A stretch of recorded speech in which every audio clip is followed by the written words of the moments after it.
Hello and welcome to this Telesummit on Feminism as a Sustainability Tool. I'm Jenny Lamorgan, a social entrepreneur and owner of greenwomanstore.com, where education is a priority and we enjoy creating educational tools like this Telesummit on topics important to us as women. I'm excited to be here with our host, Carolyn Gage, to bring you experts on the topic of feminism with case studies from the U.S. and around the world. Feminism and sustainability are two collective quests that touch every aspect of our lives. Feminism has always brought hope, a lot of hard work, and truth to whatever issue it touches. We'll talk about the sustainability of feminism and the important role that feminism plays in lasting and real global sustainability. Our goal is to bring you hope and tools for the future and an expanded global reality. Truth without denial. And we can trust Carolyn Gage to facilitate these truths with clarity and grace. Carolyn is a lesbian feminist, playwright, performer, director, and activist. She is the author of 12 books and more than 65 plays, musicals, and one-woman shows. She specializes in non-traditional roles for women and reclaims famous women's stories for all of us. Stories that have been distorted or erased from history completely. In 2014, Carolyn was one of 6 featured playwrights at the 53rd Annual World Theater Day in Rome, sponsored by UNESCO. And now I'd like to introduce our guest, who will talk to us about environmental and feminist ethics and dietary choices. Lisa Kemmerer is Associate Professor of Philosophy and Religions at Montana State University, Billings. She is an author, a philosopher-activist, dedicated to working against oppression on behalf of the environment, non-human animals, and disempowered human beings. She is an animal advocate in cattle country. To give you an idea of the breadth of Professor Kemmerer's books, I will share some of the titles that she'll be talking with us about today. In Animals and World Religions, she shows us how spiritual writings and teachings in 7 major religious traditions can help people to consider their ethical obligations toward other creatures. Her other books include In Search of Consistency, Ethics in Animals, Animals and World Religions, Sister Species, Women, Animals, and Social Justice, Call to Compassion, Reflections on Animal Advocacy, and Speaking Up for Animals, an anthology of women's voices, and also Primate People, Saving Non-Human Primates Through Education, Advocacy, and Sanctuary. Lisa has hiked, biked, kayaked, backpacked, and traveled widely. She says we have extended ethics outward from self, to family, to community, to all of humanity. We are now called to extend moral consideration to other species. I'm very much looking forward to this discussion between 2 hardworking feminists. I turn the mic over now to Carolyn. Welcome, Professor Lisa Kemmerer and Carolyn Gage. Thanks, Jenny. Yes, I'm in awe of your output and also the excruciating issue that you are engaging. And I guess one of my first questions would be, how did you come to this? What was your own journey of evolving consciousness around eating animals? I never know where to start when I'm asked that question. There have been certain turning points, but the main thing I know is that it was in me as a small child. I remember the pain I would feel when other kids would tease either each other or pick on bugs or other animals. It was something very fundamental to who I was. And then when I was a very young adult, my sister gave me a downed animal. I think it was a downed cow pamphlet, and I was on a new journey. I stopped eating meat and pretty soon learned about the dairy and egg industry. So education formed where my sensitivities went, I guess is the way to put it. And then I knew I wanted to be a teacher, and I didn't want to be a teacher first. I wanted to bring change. That was my motivation for becoming a teacher. So I had to put myself through school to do what I wanted to do and get where I wanted to be to do that. Well, and that sort of segues into where you are, and you are teaching in Billings, Montana. You are in the belly of the beast, right? You're in the heart of cow country. How does that work for you? Yeah, how's that working? Well, I have one of the biggest teacher files here from complaints from the community, from people as high up as you'd care to go, and I have a wonderfully supportive overhead that knows that I'm doing exactly what I'm supposed to be doing in philosophy and in ethics. So I don't even hear about it. I occasionally see the file. It's large. But my job is to keep doing what I'm doing, and I tell my students usually on the first day that my job is to push them, that's what I do in ethics, is to challenge them. So they know that. And my syllabus says very clearly, if you don't want to explore controversial issues, you're in the wrong classroom. So they have ample time to leave, and then if they stay, they are duly informed. So I think that's very enlightened, and I found that just in terms of how I approached sort of women's studies, because there's a lot of inconvenient truths about women's lives that young 20-somethings who'd never been outside the state of Maine didn't want to hear. Yes. And what I think is that some of these folks filing complaints about you and so on, you don't know. 10 years from now, their brains might light up synaptically, and they make the connections, and they're like, oh my God, I owe that woman a big apology. I have actually had some come back and say that they're now vegan and that they've changed and that the class changed their lives, and people tell me that for every one who comes back, there's a bunch who don't. So hang in there. And so that's what we do, right? We hang in there. And I love that you're working in the arts. I love the arts, and I think they are such a great medium to reach people. Well, they are, but the censorship is also alive and well, and I feel like the women's movement came to literature in the 70s, and it came to history in the 60s, and it has not yet arrived in theater. It's the discrimination against but that's another story. So many questions and so many books.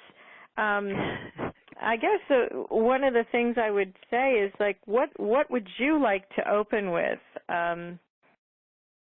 in terms of approaching this subject? There are just so many angles. There's the religious one, the where do we go from here one, the sister species. I'm intrigued with, you're talking about the gender depression of animals, the lactating and the pregnancy and all of that. What would you like to start with?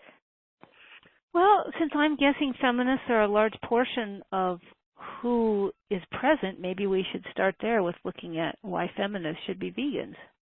All right. So to me, it's so obvious that if you don't want to be oppressed, you don't oppress others. That's the fundamental, bottom of the line. If you don't want other people to treat you as lesser or to use you or exploit you, you should not be doing that to others. And when we eat others, we are exploiting them for our purposes. And, of course, my favorite author in this is Carol Adams, and my favorite book of hers is The Pornography of Meat. And the reason I like it, pictures. I love the pictures. Okay, I'm a person who wants more pictures than words. So I absolutely love her books because it shows in pictures what she's talking about, and it shows how obvious it is in our advertisements, how we as women are related to these other animals, and how the exploitation is the same, that we're being consumed. They're eating us with their eyes. They're using our bodies for their purposes, and have down through the centuries. And we're still doing that to other animals, and women are doing that to other female animals, especially when you look at the use of milk and eggs. We are using their reproductive capacities for our purposes. How on earth does a woman who doesn't want to be raped or to have her body used by others let others use the bodies of female cattle or goats or sheep or chickens so that they can enjoy, their taste buds can enjoy something that they don't even need, but that's a luxury that they've become used to? How does a feminist do that? And I guess it's just they don't know. And so that's the point, is making sure that everyone knows that I mean, there's hardly a woman out there that hasn't at some point been uncomfortable with how their body has been treated by someone else. And so we should be sensitive to using the bodies of others in ways that we know they would not want, they would not choose, and they do not like. Well, and maybe this is a moot point because we're talking about captivity, torture, and murder, and I'm very clear about that. I just want you to know. I thought when doing this interview, it's like I don't want to be one of these. I can just imagine the kind of people who engage you in social situations on your subject, and it's like I'm not going to be one of those. But I just so there's a moral issue that to me is there isn't a gray area. But just when you were saying that they don't need, I don't know if you're familiar with Leah Keith's book. I think it's The Vegetarian Myth or something, or it's. I've heard of it. Yeah, like there's some people that don't seem to be crackpots who are writing about that would challenge that when you said this is, something they don't even need, animal protein. There's people that challenge that, and I just wondered. I don't want to spend a lot of time on this because this is where I'm sure most people want to engage you socially. Well, that's why we need to look, though, and I think it's an important point. And I think that wherever you have big money, you will have people defending against all reason their point of view. So you have the biggest industries and some of the most powerful industries with dairy and the beef industry. So, of course, they have lots of money and lots of influence. So, first of all, much of what we're being told is backed by big money, and it doesn't necessarily have to be true. And what I always do is I point to India. India has been largely a vegetarian nation for centuries. And they don't seem to be suffering from any great, they don't check their blood type, and they don't pretend like some people can't do that. That's what they do. And pretty much dairy is the only thing that they will sometimes eat. And dairy, especially now, is a fairly large part of their diet as they become a wealthier nation. But again, down through the ages, eating animal bodies was just not done, and eggs as well, coming out the backside of the chicken that was considered impure. And of course, there's now been vegans for decades who are I'm one of them, who's perfectly healthy. Well, and there are others who I know in Lear's book, and she's a very fierce free thinker, but she was vegan, she was vegetarian, and then I believe also vegan, and I know vegetarian for decades, and attributed disability, her being disabled. She felt there was propaganda in the other direction, that she was, a quote, a victim of. And I haven't read her book, but I certainly respect the passion with which she wrote it. And so I don't know, that was a question in my mind. So when you encounter that, you talk about India, and I'm wondering if it's the degradation of our food, our non-meat food, that has made it more difficult to... There's a couple things I would bring up, and you need to have a balanced diet. This is true. It doesn't matter what your diet is, omnivore, straight out carnivore, or vegan. In fact, more so if you're straight out carnivore and eating lots of meat. You need to have a balanced diet to be healthy. So if you go from a normal American diet to eating a lot of potato chips, it is true that you are going to be unhealthy. You need a balanced diet. And I would recommend PCRM for a place to look for good information on a vegan diet. Physicians Committee PCRM, and what is PCRM? It's the Physicians Committee for Responsible Medicine, and I think they do great research, and I think they have great pamphlets and flyers on diet and health, and they're very vegan-oriented, so they can help with all those questions and have done extensive studies. All right, great, good. PCRM, people. Yeah. Go and get information. These are physicians, and they are scientists, and they will please those who need physicians and scientists. So the other thing I would say is, for me, people who are complaining about their health are of less interest because, I don't know, I think if you're killing another being and you're complaining that your health isn't all that good, you don't have a very strong moral stance. That I think if you're dealing with some discomfort, or you think you're dealing with some discomfort, and you're avoiding causing extreme discomfort to others, then I think that's what you should do. But I don't think you have to do that as a vegan. But here's what I would say, that if you are a person who for some reason can't change your diet because of where you live, because of your resources, because you live with someone who's violent who expects you to cook certain things, I would never pressure such people to change their diet. And I think to me, those are the ones that I want to always be very careful about. That diet is a choice, and when it's not a choice for one of those reasons, then that needs to be respected, although it's extremely regrettable because the circle of suffering is large. Well, that's where I said, well, really, when we're talking about captivity, torture, and murder, at what point is it relevant, if you're seeing the lives of these animals as, as significant as human life. Yeah, well, I appreciate you going into that subject a little bit with me. I want to just say one more thing that really matters to me on this. If you are changing your diet, and if you're doing it piece by piece or bit by bit, don't go vegetarian. Please don't go vegetarian. Because as feminists, it is dairy and eggs that are the most harmful to female animals. That is where we exploit their reproductive organs the most blatantly. We do it in the meat industry as well because the mothers are forced to keep breeding so that we can take away their babies so that we can eat them. But in the dairy industry, they're forcibly impregnated. Their calf is stolen immediately and sent off usually to be veal in a very cruel industry on its own. But for 6 years or so, she's repeatedly goes through that horrific process and then is devoid of her calf milked, and we're drinking the nursing milk with the calf that is meant for that calf. And the same with eggs. We're taking the reproductive capacities of a chicken and exploiting them for our food. So as a feminist, moving towards a vegetarian diet and focusing more on dairy and eggs it's worse. Don't do it. That is very interesting to hear because, of course, a lot of people transitioning will take the meat out, but keep the dairy and the, eggs in as if that, at least you didn't have to murder an animal for it. So and you do. You are still murdering the animal in either case. You are not avoiding murdering the animal. The dairy cows are killed, the calves are killed, and of course the chickens are killed as soon as they're, when they're still very, very young. They're hardly even full adults by the time they're done through their strongest laying years and sent off to be slaughtered. Very interesting. Disheartening.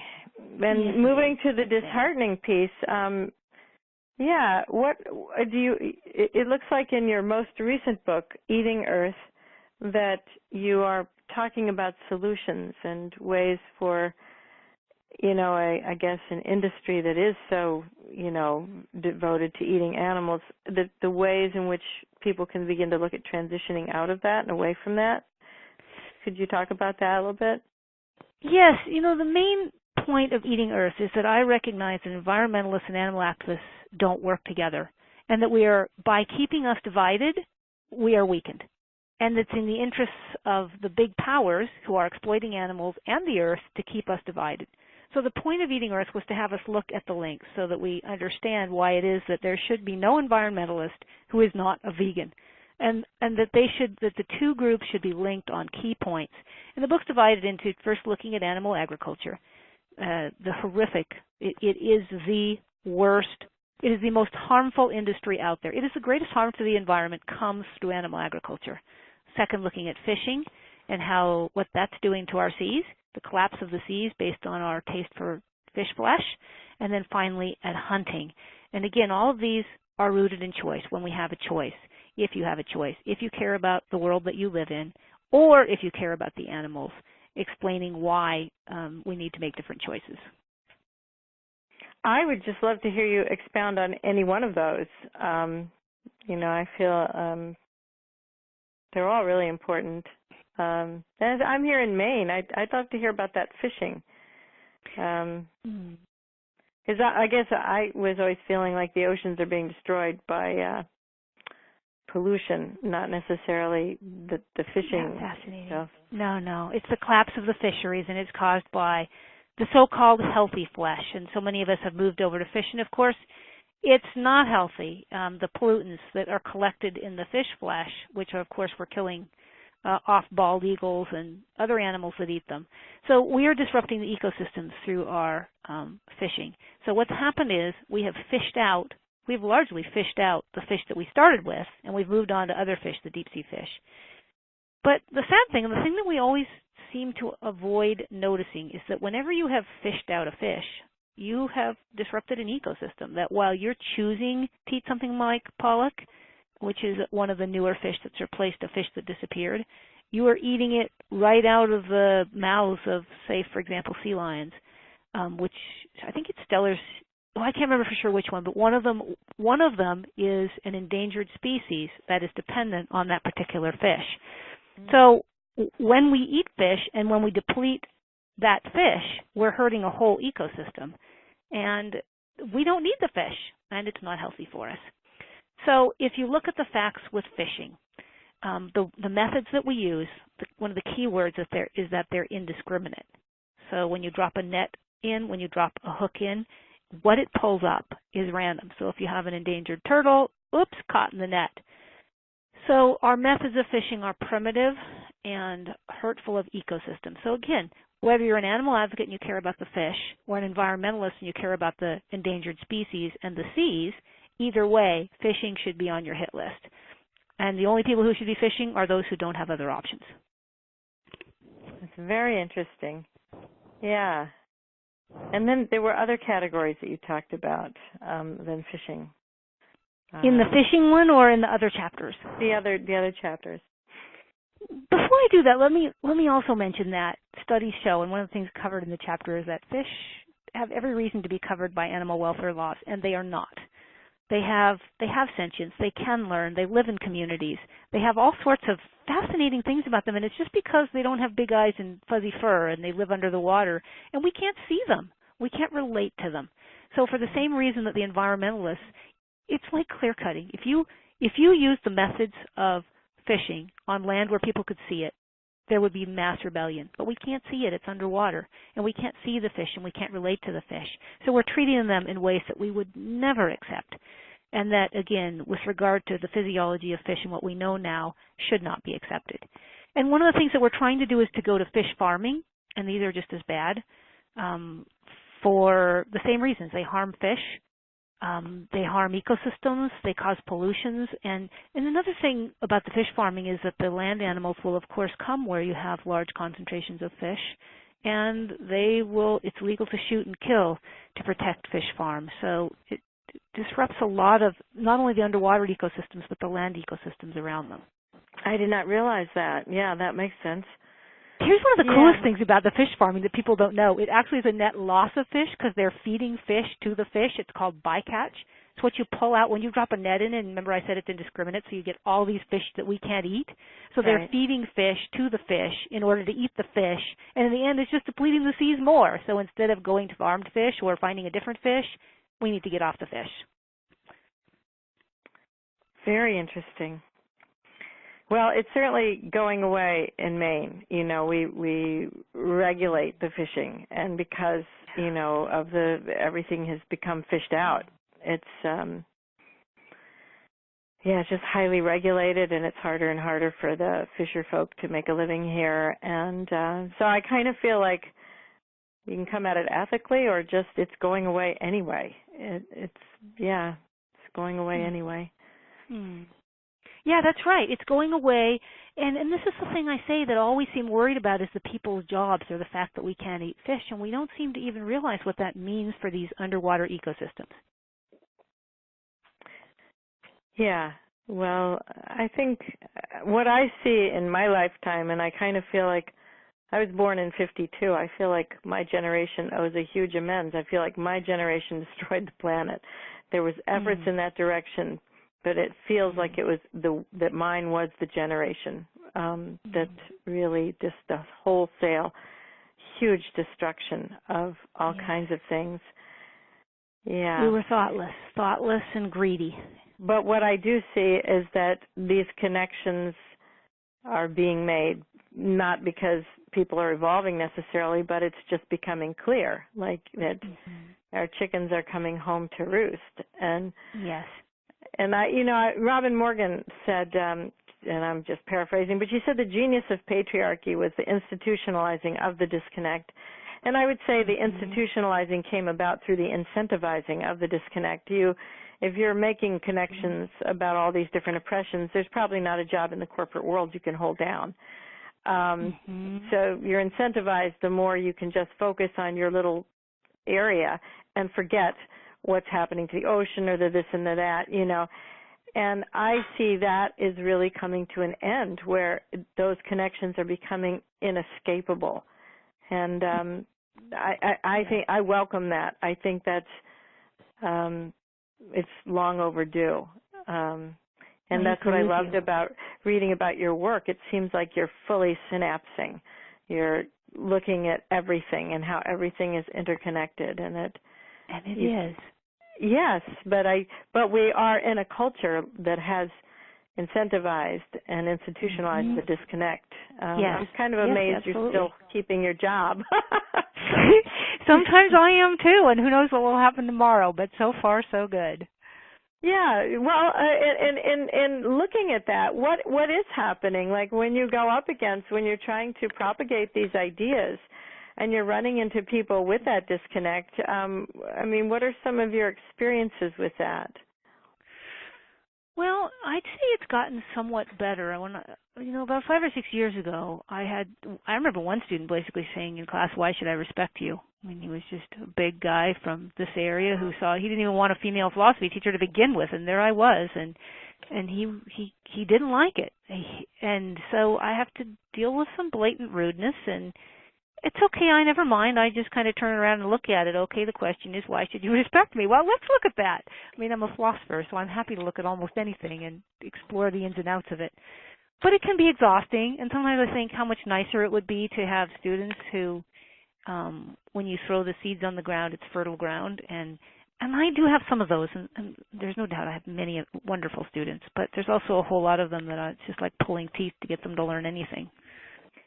But do you, when you go out on your book tours, or I'm sure you do lecturing and everything, the first wave you encounter is probably everybody with their dietary this and that. The second wave, though, is, are you ever speaking to these people who are in the corporate food production world? Some of those are some of the ones, both some of the powerful religious people in my community, and yes, some of the people aligned with the beef industry are the ones who do call in and complain to the university about what I'm teaching. Yeah, let's talk about this religion piece. That's really going to touch a nerve in people. I mean, we all like to look in the mirror and feel that we're pretty good people, and and not religious hypocrites. And you are really, and I like the title of one of your book, something about consistency. What was it called? In Search of Consistency, yeah. In Search of Consistency. Well, I think that we all want to feel that we're accountable and consistent, but in this area of captivity, murder, torture of animals, I think it's a deep dissociation, a deep investment in it, and you're really kind of taking apart people's systems of denial. Can you talk to me a little bit about your exploration with the world religions? I sure can. And, one of the things I want to come right back to is your comment on connections, that it is about connecting all of the dots, and they are all connected. So if I look at religions and you look at the core teachings in all the religions, they all tell us that we should be generous, that we are to give service to others, and it doesn't just say ones who look like you, and that we are to be to live frugally and share. So all of the core principles of every religious tradition suggest that based on the damage we're doing to the environment, based on the harm that we're causing to other animals, based on connections with world poverty and hunger, if we care about feeding the people. These are all reasons why we need to change our diet if we are serious in our religious practice. And one of the main connections I try to make is that with human hunger. So again, that's something in the chapter on animal agriculture. I look at the grains, how much of soy and corn is fed to cattle, and the consequences of that, both to the environmental degradation, climate change, and to world hunger, and the climate change that affects not just because we're eating the grains right out of the mouths of those breeding cattle and feeding them soy and corn instead of giving that to people who already are out there and are hungry. And talking about these connections of, if you take your religion to heart, if you are caring and compassionate, why would you choose a diet that leaves others hungry, ruins the earth, and harms other animals? So you see how easy it is to make a connection like that. And the great thing, here's what I love about religions. When I can talk to an environmentalist, even if you give them all the right information, it's not necessarily true that they're going to come on board.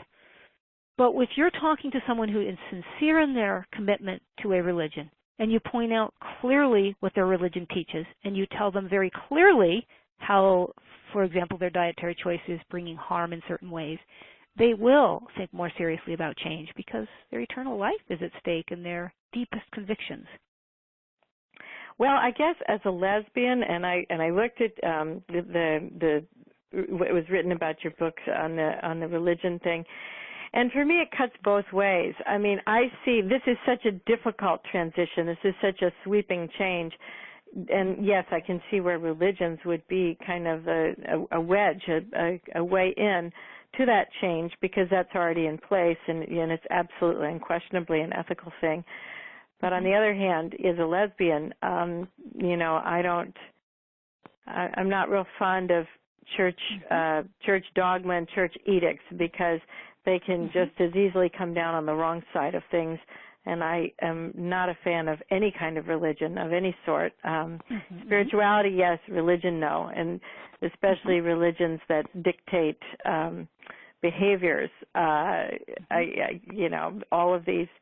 these world religions kind of have components about peace and love, and they've all been used.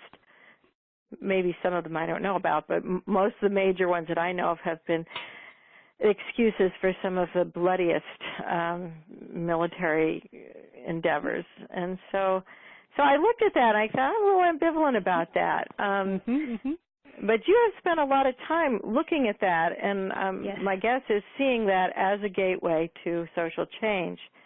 Yeah. I guess what would be your response to my reservations about that? The same. I just finished covering religion and homophobia in my ethics class this week. And I would say to you the same thing I would say to pretty much anybody else who has a strong commitment to social justice and tells me that they're not a fan of religions and gives me reasons. And all I can say is, you're right for all of your reasons. These are all things that religion does do. Humans can ruin any good religion. It's almost what we're about. But it's not the fault of the religion. It's the fault of humanity. And then the task of the social justice advocate is to use religion to bring them back based on their own principles. And as I say, this is the difference. So as a lesbian, to say your religion teaches love, this that you're doing is, here's the evidence, here's what it's causing, here's what it's done, here's what it's led to, here's the frontal lobotomies that were done, we're listed by the APA. Give them a whole list of reasons how their hatred has created pain and suffering and division, and call them to the core teachings of love and acceptance and non-judgment. And again, my experience is when you bring adequate information to the table, and I would recommend two things, kind of facts, and then if you can, something like undercover footage, or as I say, if the footage of, in the case where they were doing therapy on, I think it was a man, but on heterosexuals have done therapy on homosexuals trying to change them, right? So the gay community suffered terribly at the hands of this prejudice. So when you show them those kind of graphic things and give them the information, you can engender change much better than when the person doesn't have a moral foundation that you know of, that you can go to the scriptures and point to. So that's the power of religion. Yeah, I guess I'm not as clear about that as you are. I guess I draw on my background as a Southerner, where I grew up with all kinds of supposedly God-fearing church people and who fought tooth and nail in support of racial discrimination, segregation, and all of that. I guess my experience is that the religion comes second. It props up the way people want to already conduct themselves. There's no question. You're right there. That is what's going on. But follows and it doesn't lead. But you can make it lead. You can make it lead by showing them by calling them to their core convictions. At least that's my experience. But you really do have to know the scriptures and know the facts and be able to compel them somewhere as well emotionally with the suffering.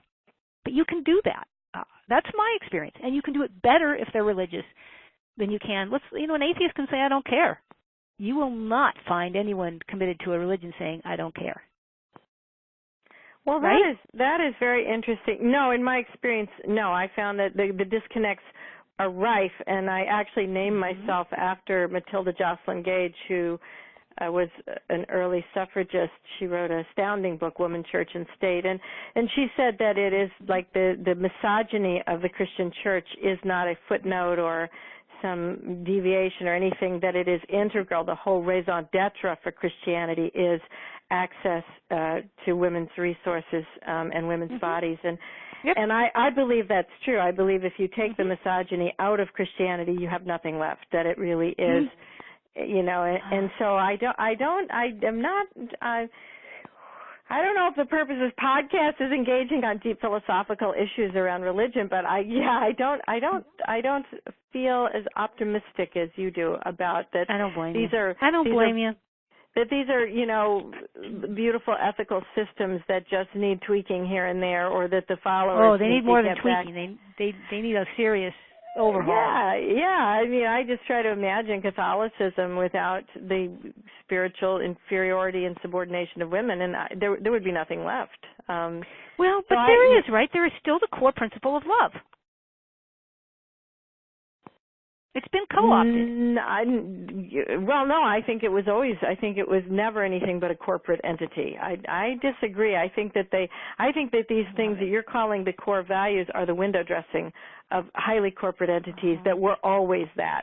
And possibly when people were gathering in catacombs for 10 minutes, it may have been about something else. But as soon as it became institutionalized, it became an institution. And love is never, in my experience, a core thing in any kind of institution.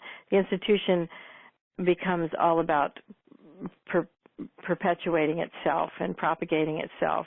That becomes the highest good. But I don't want to deviate too far, and I do think that it is interesting that you're finding it productive. And I know that in the abolition thing, Christians were deeply troubled, even though there was Bible passages supporting enslavement and captivity. That many people came to their abolitionism through Christianity and feeling that it was inconsistent, and that it was marring their practice of. The thing I would look at is you talk about feminism as a sustainability tool. I see the use of religions in the same way, that they are one of the tools that's out there, that if you have someone committed to certain values and ideas and you feed them the right information, it is a tool to bring change, and that is exactly how I see it.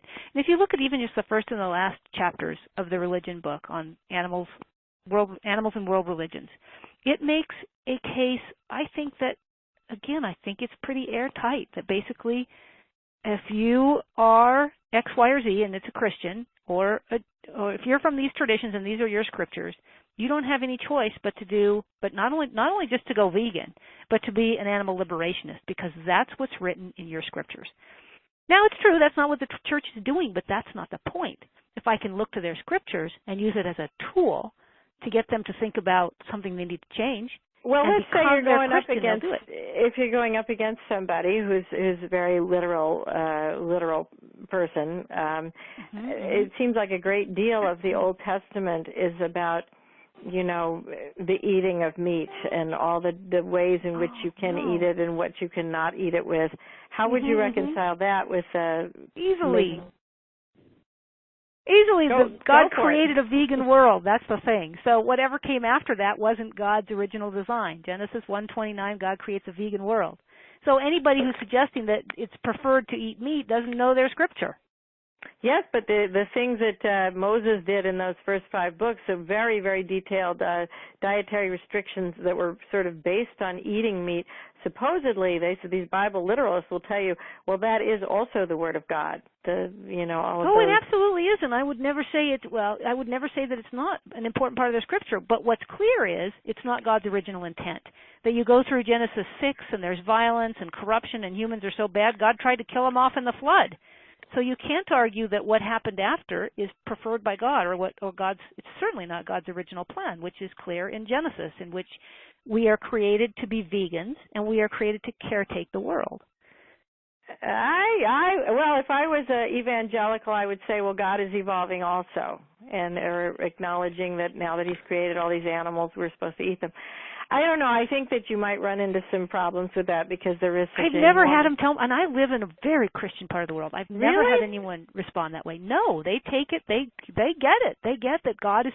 They think their God is a gracious, peaceful, loving God. They're not going to say, well, God actually intended all this They haven't bloodshed. spent much time on the scriptures then, I would say. But like you say, He tried to kill them all off multiple times. Well, yeah, because they were violent, because they were so disappointing. Well, that's very interesting. That's interesting that you find that effective. I would not have guessed that, but I do and find I live that in a really fascinating. Christian area, and I think that you have a more sophisticated view than the actual general Christian who's out there and actually does believe that love is the core of their religion. And if you show them a undercover footage of what's going on in a factory farm, most of them are horrified. Actually, that was another thing I wanted to ask you about, because I have been close friends with people that were very, very huge animal activists, and I honestly could not spend time with their literature. It was overwhelming, and I found that far from making me want to be an activist, it traumatized me and it shut me down, and my most powerful response is, I don't ever want to see that again.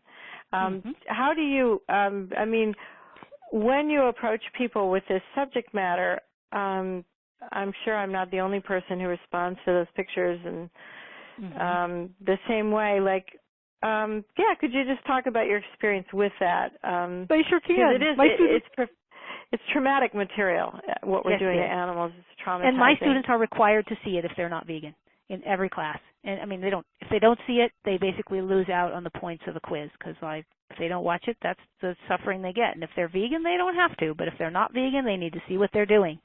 And they used to joke about it at the library. Some of the library people, they'd say my students come down all smiling and happy and asking for their materials, and they'd come out all pasty-faced, and they'd look all like like they'd been traumatized, because they had been, because they'd looked at what their monetary choices are causing. And I think they need to look at that.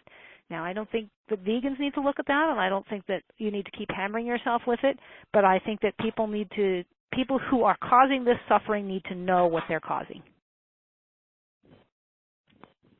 Yeah. Do you find that it sounds like in the case of your students, that's a transformative experience? In my experience, as I say, it was overwhelming, and it shut me down. And it also made me feel it was hopeless. It's happening on such a massive scale.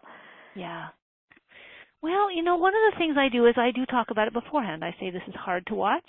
You want to, you don't want to bring the popcorn to the movies. You want to be prepared, get yourself a quiet space, and you don't want to have anything you have to do afterwards. But you do need to see this if this is what your money is paying for. And that's kind of how I introduce the subject. And as far as it being overwhelming, life's overwhelming. There's an awfully lot of things we have to do and try to get right, and we need to step up to the plate. And it's just really as simple in this sense. What we have to do is simply stop buying certain things. It's not that hard to change. It may be hard to look at, but it's easy to avoid causing. Well, and again, you have an optimism, I guess, I don't have. I was stricken for 10 years with some undiagnosable, I think it was Lyme disease. At the time it wasn't diagnosed, but I did find that dietary changes had a huge impact on the course of the illness, but I found many people in my community of severely disabled people were so attached to their donuts or their coffee or whatever that even if it would make them feel better, it was an emotional issue, and it was an identity issue. They would not change their diet. That diet is not necessarily a function of logic. I would tell people I was so disabled that I would eat buffalo chips if that was, if that would make me feel better. I no longer cared about taste or anything. It was just enable me to get out of bed in the morning. That's it, I think not judging others. But I was stunned really by the number of people that really their diet was not they weren't interested. They weren't interested in my experience. Yeah. So do you run into that where, you know, is that some of what you run into, is this attachment to diet that's not really amenable to moral or ethical or even logical arguments?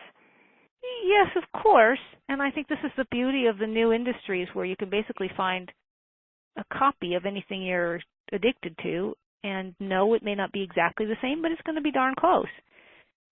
So if you're addicted to certain things, you can find something. This thing that you mentioned, buffalo chips, did you say? Well, that's dried buffalo manure is what that is. Oh. Sorry. That's yeah. We would well, not buffalo, but with cow chips. So we would play frisbee with them. Yeah, that was just an expression I would use. But I honestly think, though, if it had made me feel better, I would have been willing to eat that. I mean, that's just how extreme it is. But when you've lost your life to disability, to me, changing your diet is minor. It's like at this point, who cares? And I have a lot of sympathy with that. This is where you don't judge, and my job is to share information and to practice what I believe, which is to care, and not just to care about the suffering of animals, but care about the suffering of other people as well. And I care very much about people who are suffering so much that they can't care about the suffering they're causing, and they have to heal themselves first. I think that when people get in that space, it's horrific and it's disabling, and no, you can't expect such a person to make major changes in their life. And it's unfortunate because, as you say, sometimes that will help them. But when you're so focused, when you're so sad and you're so depressed, you can't be expected to get up and do something different. That is very compassionate of you. I know I felt I couldn't understand it. I felt like, come on, this is cheap, it's free, it's just take the sugar out, just do this, just do that. And it was like people were not interested in, I don't know, I just had to, I guess I just had to realize they're not me. No, that's right. And we live in a very sick and unhappy society. We've made ourselves sick. And so I think depression's fairly common because we are fragmented and isolated and alone, and we're oppressed, and I think those feelings are to be expected. And so to run over the top of them or to criticize someone for being depressed, that makes no sense. We need to change the things that are causing the depression, and then the change will, it will roll, it will keep going. Well, I think also, just aside from just animals, I do think that the foods that the food that we're eating that's plant material is no longer has the nutritive content that it used to because of the farming practices that we have. And sometimes I feel like the staggering levels of mental illness we're seeing is like a global deficiency of vitamin B in the global food supply from that deficiency. It feels to me like in every sector of human existence we are approaching a crisis, and it's all interconnected, and I guess to me it feels overwhelming sometimes. Yeah, and you have to take care of yourself first. You cannot bring change to the world if you yourself are so run down and depressed that you can't function. That's just the reality of it. We have to look after ourselves. Well, when you're talking to people that are, I don't know that you talk to tons of cattle ranchers, but do you have like outlines and plans and what you could do now, type of suggestions for them if they were to come to you and say, I'm kind of wanting to get out of this, but I don't see any way to do it? Do you have? Oh, see, I love that you bring that up because I think it is. And I have a good friend who's a rancher who lets me walk on his land, and it's where I take my dogs, and it's where we go, and there's miles that I can cover and never see anyone, and my mental health is dependent on that. And he's such a nice guy, and he doesn't get it. But I wish he would come to me. Now, if he did come to me, there's all sorts of things I would say. He has an amazing, beautiful piece of land that could be used for lots of different things, especially so close to Billings. It could be used for, say, something like a dude ranch, and his daughter has shown some interest in that. And by dude ranch, I don't mean in the sense of exploitation. It would basically be something more like a sanctuary. But again, I'd have to work with him on that. I can't use the word sanctuary. I can't suggest that nothing be exploited on this land, right? I have to somehow find some way to ease him in that direction. So using words like a dude ranch is one way to kind of move him in that direction of, okay, we don't need to exploit the cattle. You could do something a little gentler, which in the end could lead to bringing people out here who could just appreciate animals that are living on this land. Okay, yeah, I don't know that much step. about prairie, but the places where for hundreds of miles they're, ranching. Is that soil amenable to growing crops? No. No, and if I were going to put something else on it, I'd say wind would be the thing you could do. I've heard there's some things you can grow that can also be used for fuel, but my first move, and I know that they're controversial too, they kill birds and, it's also, but here's the thing. If we would go to a vegan diet, we are 70% of the grains, this has to do with exploring the environmental links between, the links between diet and environment. So 70% of the grains that we grow are fed to farmed animals. So if we quit eating the farmed animals and quit breeding them, then 70% of that land, almost 70, comes out to something like about 60, could go back to natural. You wouldn't have to have anything on it. So again, it's an environmentalist dream. And it's certainly my dream. So not only would you not be exploiting animals, but the land could be released to wildlife and to nature. So ideally, that land would simply go back. To the rancher who's trying to make a living off that land. He's not going to be happy about it. Right. Yeah, that's why windmills are what I might suggest. Mm-hmm. Well, that's interesting because, again, you're going to have to sell them on something other than, won't it be nice to donate this to the Park Service? That's not going to play. Well, or to Nature Conservancy or some group that, or to HSUS is a place where they have land where you can't hunt and it's just land that they preserve. I mean, there's some great things going on out there. But you're right, you can't, actually I did say that to him, but you shouldn't probably try to say that to them because it's too big of a leap. Start with other ways they could make money. But at the end of the day, it's like what you said. You mentioned slavery, but you could bring up almost anything. If you look at the days of horse and carriages, the guy who made the carriage, the guy who bred the horse, every part of the carriage, the selling of it, all those people. Look at the audio tapes, how they've changed from when we were young. All those people have lost their jobs and had to find new jobs. So to complain and whine that the ranchers are going to lose their jobs, I know it's sad, and I have sympathy that it's going to be extremely hard. But that's part of capitalism. It's supply and demand, and where there's no demand, you go and find another job. And to somehow think that we have to somehow keep them, grandmother them in and keep them just because they have that job now, it flies in the face of history and all of the changes that have happened where people have had to go and get new jobs. Well, and sadly, and if you look at the history of the South, where, for at least for decades, there was very, very active hand-wringing and agonizing over the enslavement situation, but nobody could seem to come up with legislation or some kind of easing out or whatever. It took a bloodbath. It took That's right. And sometimes I feel like that before we change our habits of just environmentally ravaging the planet, it won't be because people with foresight see a crisis coming and avert it through this, that, and the other. I feel it's almost like abolition, that the investment is so ingrained. It's so, that it will Who willingly gives up millions of dollars, right? Yeah, it will be wrenched out of our hands, much like what happened in the South with slave labor. It was just, suddenly it came to a point where nobody could answer the question, what am I going to do with my cotton plantation? It was just, well, you're going to scramble now. I don't know. Maybe you'll lose it. Maybe you'll find a way to hold on to it. Maybe you'll parcel it out. I don't care. It's over. Life will go on. Yeah. Or it won't. But you can't keep doing that. Well, that's what's happening here with the fishing industries in Maine. It's like it's going away. So, yes, that's yeah. And so why did we wait? This is the crazy thing. We wait until the old growth is gone, until the fish are gone. Why don't we make these policies sooner and preserve some of it? We have to change sooner rather than later. Well, I mean, and I think that the South, in trying to hold on to this way of life, instead of transitioning, to paid labor, they chose to kind of go down with the ship and then scramble. And and it's I think that's human nature. I think that I've just seen it sometimes in my friends' lives. You can see something coming down the road, and they're going to have to make huge sacrifices, but better get on it sooner than later, and they don't. Yes. And they just wait until the bankruptcy hits, or they wait until, you know, the factory moves out of town, even though they knew it was coming. I don't know. There's something in human nature that is not.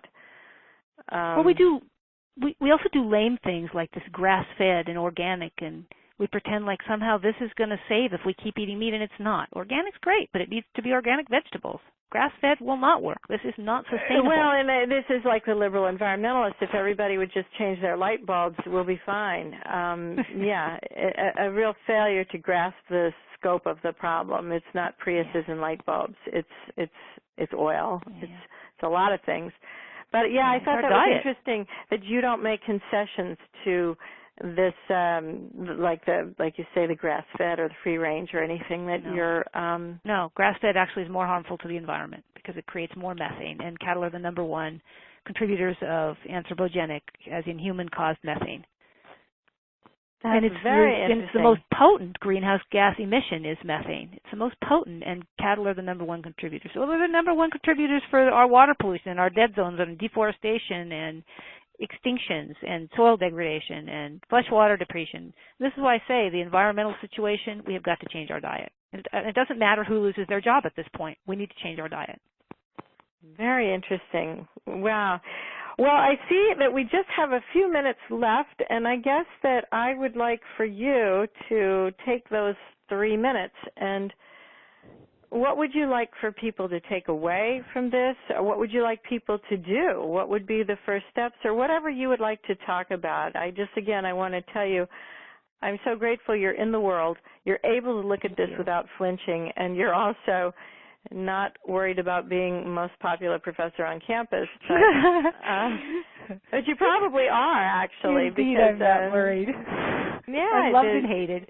You have passion, you have integrity, and I used to say that they will not forget you, and at the end of the day, that's what they pay for. You want professors you don't forget, and you will I agree with that. Yeah, you will be unforgettable. So anyway, why don't you just say what the takeaway or sum up or whatever you'd like to. I want to sum up what I learned from you, and I'm reminded that everyone is different, and that at the core of the ethic that moves me, that keeps me writing and working and traveling and speaking and doing all the things that I do, is caring about the earth, caring about the animals, caring about others, and that when someone like you is suffering, we have to be so careful in how we work with others, that caring needs to be deep in us and fundamental to how we reach out. And I would never want to make someone who is depressed or down, to make that worse.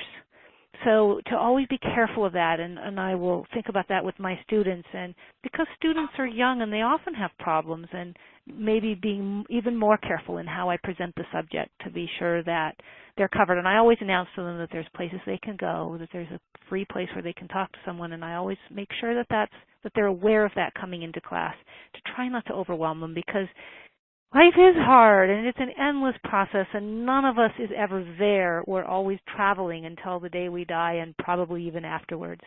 So well, I was thinking of like how, people kind of talk about the importance of eating organic, but it's such a class issue, and particularly here in Maine where food is high because it's trucked forever to get here. Yes. There's no point in talking to a working poor mother with 3 jobs and 6 children about being organic. Do you find that in advocating for a vegan lifestyle, which is different, not necessarily the same as organic, is that actually cheaper than a meat-eating diet?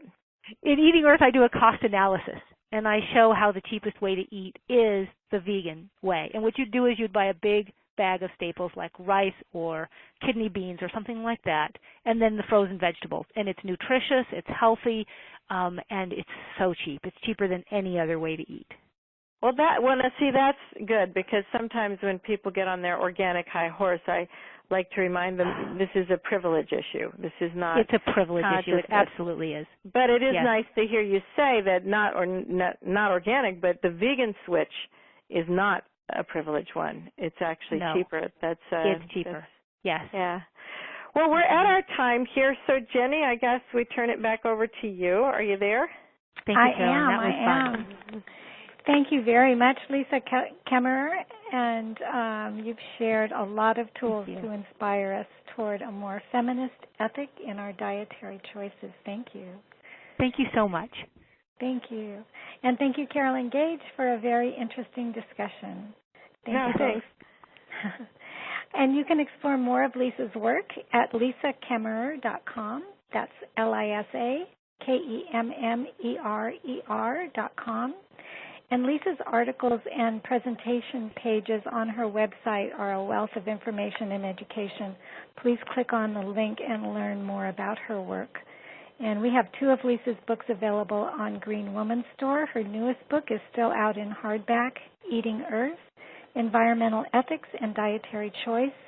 And we also have Sister Species, Women, Animals, and Social Justice is available. It highlights the similarities between the exploitation of female humans and the exploitation of female non-humans, and clarifies just why feminists ought to be vegans and vegans why we ought to be feminists. So, and you can also sign up for Carolyn's newsletter at carolyngage.com. Carolyn tours in her own shows and is available for lectures and workshops on lesbian culture and history. Thank you again to Lisa Kemmerer and Carolyn Gage, and thank you for listening in. We hope we've informed you and inspired you in many ways. And we hope you will try to catch more of the interviews in this series on feminism and sustainability, as well as our other podcast series on issues important to us as women. And please share these interviews with your family and friends. You never know who you may be inspiring.